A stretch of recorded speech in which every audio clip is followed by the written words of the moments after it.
welcome to Everything Cottrell. Today I'll be making some natural hair care products. I will be making some homemade aloe vera oil as well as a leave-in conditioner made with the aloe vera plant.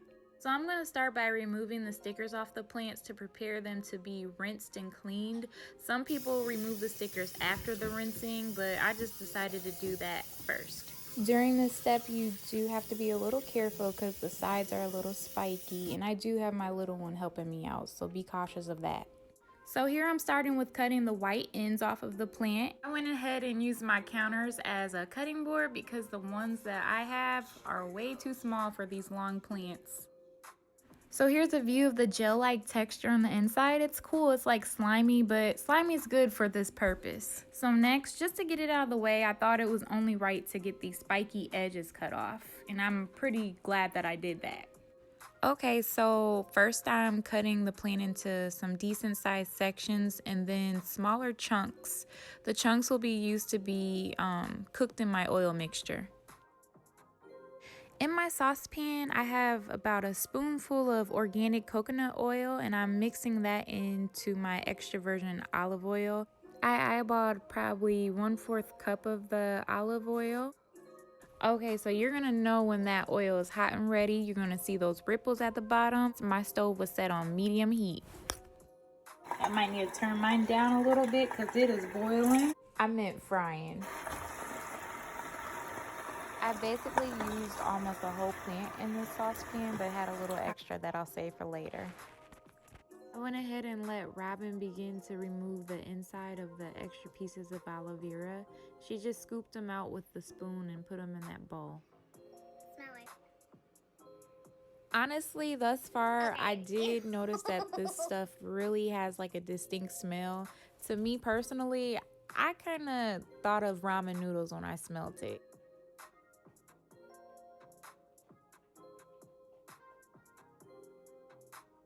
So right here, I'm cutting up my other aloe vera plant. This plant will be used for the leave-in conditioner, the hair juice, the hair slime, whatever you like to call it, you can call it. But you're gonna cut off the side of the plant. It seems to be a little easier to scoop out the gel in the inside of the plant if you cut on the flatter side. So that's what I'm sticking with right now.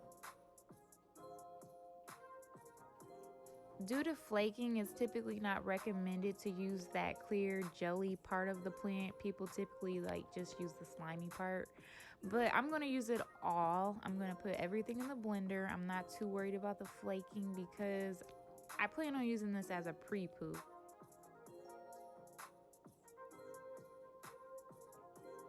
Maybe about 5 to 7 minutes later, my oil was obviously done. It was all foamy. I took it off the burner and just let it sit and cool off while I continued to work on my conditioner.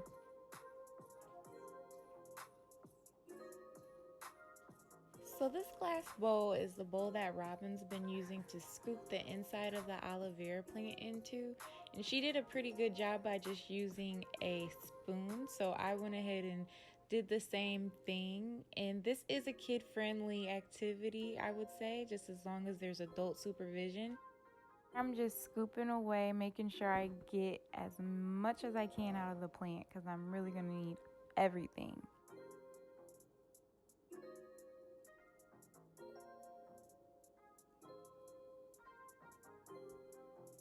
I'm not gonna lie, it will feel like you're playing in like egg yolk or slime, but that's the good stuff that you need for your hair, so enjoy being a kid for a little bit, I guess. The aloe contains a lot of nutrients that will definitely promote hair growth, so keep that in mind.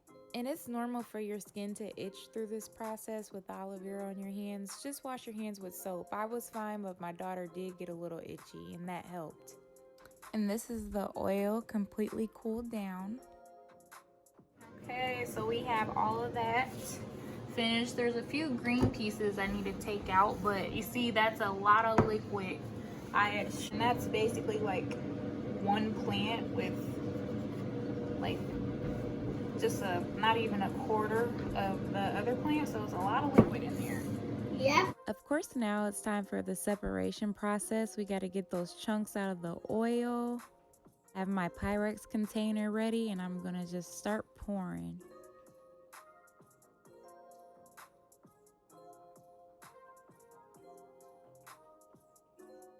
And don't feel bad if you drop some of those chunks in there. Just grab a wooden spoon and just remove them.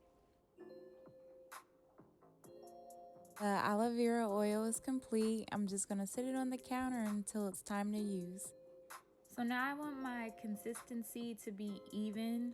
So I'm gonna have to put this in the blender to get those chunks to match the texture of the gel.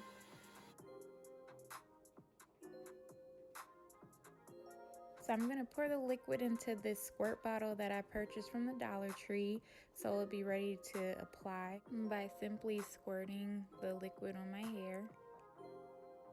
So instead of throwing your extra plant away, you can always get a plastic baggie and just store it in your refrigerator and save it for next time when you decide to make one of these products. So there you have it. There's my aloe vera oil and my aloe vera leave-in conditioner. Thank you for watching.